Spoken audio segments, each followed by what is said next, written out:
Hi, it's time for another verb of the day. Today's verb is plant. Let's take a look at some of the definitions or ways that we use this verb. The first way you are likely to hear the verb plant used is to mean to place a seed, a bulb, or some plant in the ground so that it can grow. So the first thing you're probably noticing here is that I have used the noun form plant in the definition of the verb, and that can be a little confusing. So we'll look at this later, but plants can refer to trees, bushes, all sorts of living and growing objects.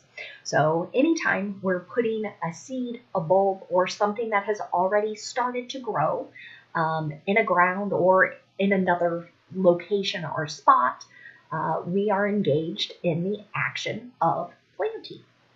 Plant could also be used, though, to mean to place, position, or fix someone or something in a specified or specific position. You should know that plant is a regular verb. To make the progressive tense, we're going to add ing to form planting. The past tense and participle forms of this verb are made by adding ed.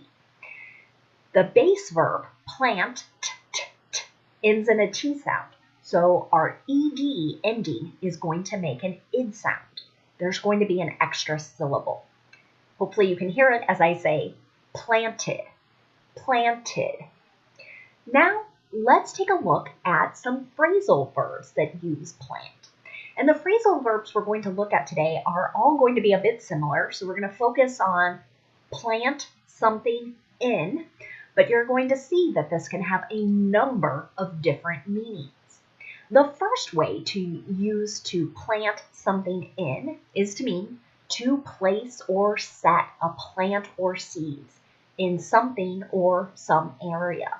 So this really ties back to that first definition that we looked at just moments ago. Let's look at an example sentence with this particular usage.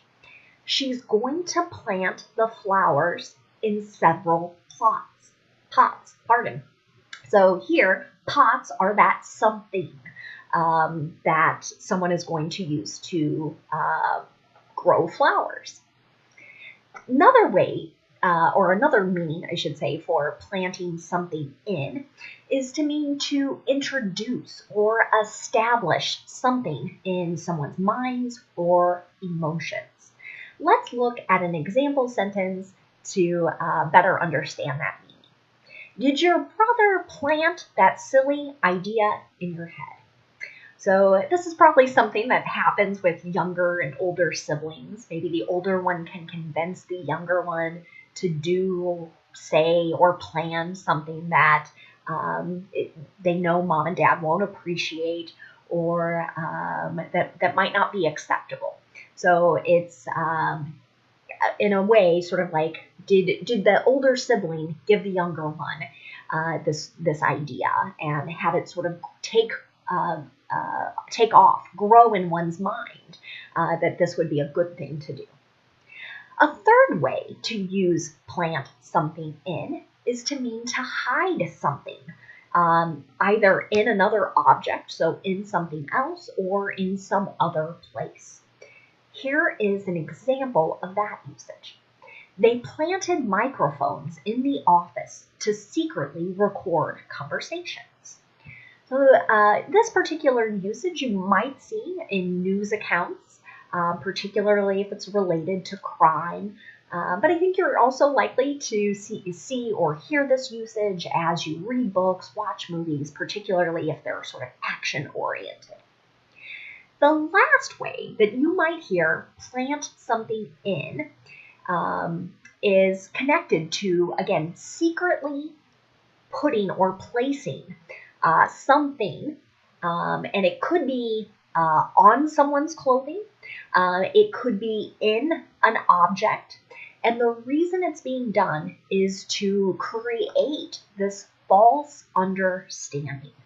So I've got two example sentences here to help contrast when we might use in versus on.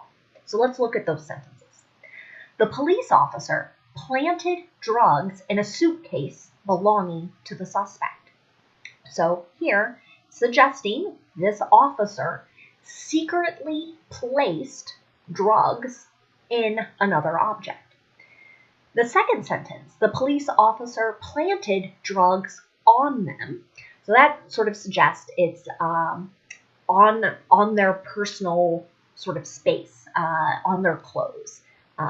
Could mean in a pocket or something of that nature, but you'll usually see on and the name of a person or an object pronoun. So now let's continue using our verb of the day, plant, in a couple different verb tenses.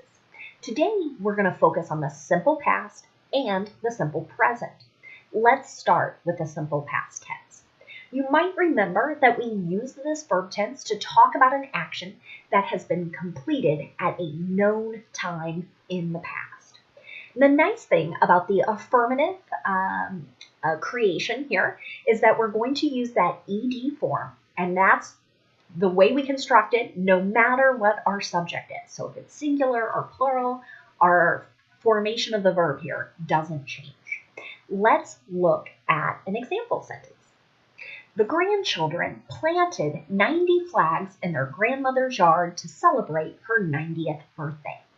So here, this is tying back to the second definition. We talked about placing or positioning something in a specific area or place. So the idea here is not that these flags are going to grow, but they're just firmly established in that place. Now let's look at making negative simple past tense sentences. To do this, we're not using the ed form. Instead, we're going to use did not and then the base verb. You might hear some people use the contraction form didn't and then the base verb. Here's another example sentence. Last summer, the family didn't plant strawberries in their backyard. So here, this could be describing a plant, or maybe they used seeds in an attempt to grow something. If I want to make a yes or no question in the simple past tense, I'm going to start with did, then I'm going to have my subject, and then the base verb. So again, no ed form with our yes or no question. Here's another example. Did the community plant many trees after the tornado? Many times tornadoes can destroy areas of trees, so you may need to replant or again, establish trees so that they can grow in the ground and around us. Now, let's take a look at the simple present. We use this verb tense to describe habits and routines. We also use it to make factual statements. And the thing to remember here is our verb will change a little bit based on what our subject is. So if our subject is I, you, we, or they, we're just going to use the base verb. But if our subject is he, she, or it, we need to add an S to the end of the verb. And you'll see that in the example sentence here. She plants a garden with potatoes, carrots, cucumbers, and tomatoes every spring.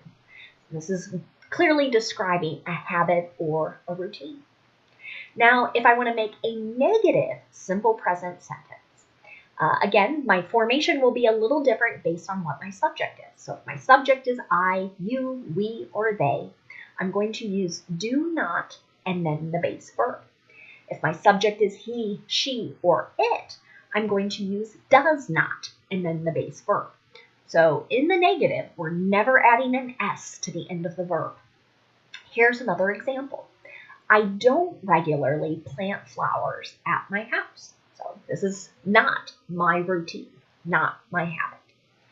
Finally, if I want to make a yes or no question, I'm going to use do or does, whichever one matches my subject, and the subject comes right after that.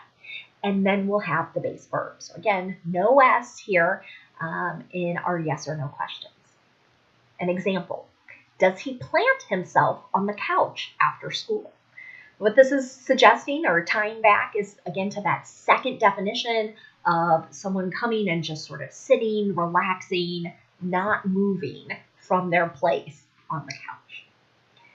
Now, let's take a look at some words that are related to our verb plant. And I sort of warned you in the beginning here that we would talk about the noun form of this word. So the noun form has the exact same spelling and the exact same pronunciation. When you use plant as a noun, it can have a few different meanings. We're just going to focus on two today. The first is we could be referring to some sort of living organism, and that could include trees, shrubs, herbs, grasses, ferns, mosses, and many others. But just to give you a few examples. So here's an example sentence where I am using this particular definition. What kind of plants are you buying? So someone might be planning a garden or planning to plant some different shrubs, bushes, etc., to make their yard look lovely. That's kind of a common springtime activity. A second way that you're likely to hear the noun plant used is to mean a place where an industrial or manufacturing process takes place. As an example sentence, you could say, he's worked at the plant for 20 years. And I will note that many of my students work in meat packing plants. So those are manufacturing facilities where large pieces of meat are cut and packaged in a way to be able to be sold to consumers in grocery stores, or eventually to be purchased by restaurants and have the meat cooked there. The next word we're going to take a look at is the adjective plant-like. So what this means is having characteristics of a plant. Let me give you an example of this adjective in a sentence. The main character is a plant-like creature that can grow rapidly. So this sentence might be describing a story or a book, and the character maybe is not human in form, and so it's in a way to describe it or help paint a mental picture in your mind. We're using that adjective plant-like. Another adjective you might either see or hear is plant-based. This means that something consists largely or solely, so completely, of vegetables, grains, or other foods that come from plants. The thing to note is when someone is saying plant-based, right, what they are really trying to exclude are animal products, so meat, dairy, etc. We're likely, or you will likely see plant-based used to describe certain foods or diets. Here's an example sentence. She's been following a plant-based diet for 5 years.